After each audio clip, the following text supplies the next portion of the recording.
षष्ठोध्याय धूम्रलोचन वध में सर्वज्ञेश्वर भैरव के अंक में निवास करने वाली परमोत्कृष्ट पद्मावती देवी का चिंतन करती हूँ। वे नागराज के आसन पर बैठी हैं। नागों के फणों में सुशोभित होने वाली मणियों की विशाल माला से उनकी देहलता उद्भासित हो रही है। सूर्य के समान उनका तेज है। 3 नेत्र उनकी शोभा बढ़ा रहे हैं। वे हाथों में माला, कुंभ, कपाल और कमल लिए हुए हैं तथा उनके मस्तक में अर्धचंद्र का मुकुट सुशोभित हैं। ऋषि कहते हैं, देवी का यह कथन सुनकर दूत को बड़ा अमर्ष हुआ और उसने दैत्यराज के पास जाकर के सब समाचार विस्तार पूर्वक कह सुनाया।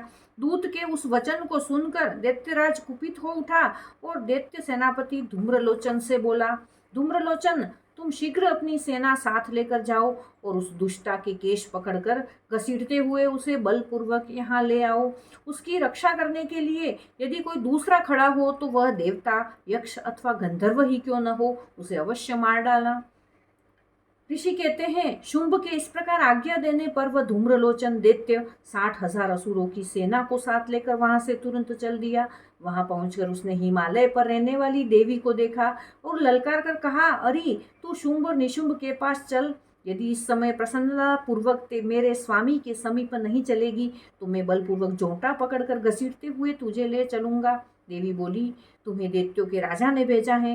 तुम स्वयं भी बलवान हो और तुम्हारे साथ विशाल सेना भी है। ऐसी दशा में मुझे बलपूर्वक ले चलोगे तो मैं तुम्हारा क्या कर सकती हूँ। ऋषि कहते हैं, देवी के यूं कहने पर असुर धूम्रलोचन उनकी ओर दौड़ा। तब अंबिका ने हुम शब्द के उच्चारण मात्र से उसे भस्म कर दिया। फिर तो क्रोध में भरी हुई दैत्यों की विशाल सेना और अंबिका ने एक दूसरे पर तीखे सायकों, शक्तियों तथा फरसों की वर्षा आरंभ की। इतने में ही देवी का वाहन सिंह क्रोध में भरकर भयंकर गर्जना करके गर्दन के बालों को हिलाता हुआ असुरों की सेना में कूद पड़ा। उसने कुछ दैत्यों को पंजों की मार से, कितनों को अपने जबड़ों से और कितने ही महादैत्यों को पटक कर ओंठ की दाढ़ों से घायल करके मार डाला। उस सिंह ने अपने नखों से कितनों के पेट फाड़ डाले और थप्पड़ मारकर कितनों के सिर धड़ से अलग कर दिए, कितनों की भुजाएं और मस्तक काट डाले तथा अपनी गर्दन के बाल हिलाते हुए उसने दूसरे दैत्यों के पेट फाड़कर उनका रक्त चूस लिया। अत्यंत क्रोध में भरे हुए देवी के वाहन उस महाबली सिंह ने क्षण भर में ही असुरों की सारी सेना का संहार कर डाला। शुंभ ने जब सुना कि देवी ने धूम्रलोचन असुर को मार डाला है तथा उसके सिंह ने सारी सेना का सफाया कर डाला, तब उस दैत्यराज को बड़ा क्रोध हुआ। उसका ओठ कांपने लगा।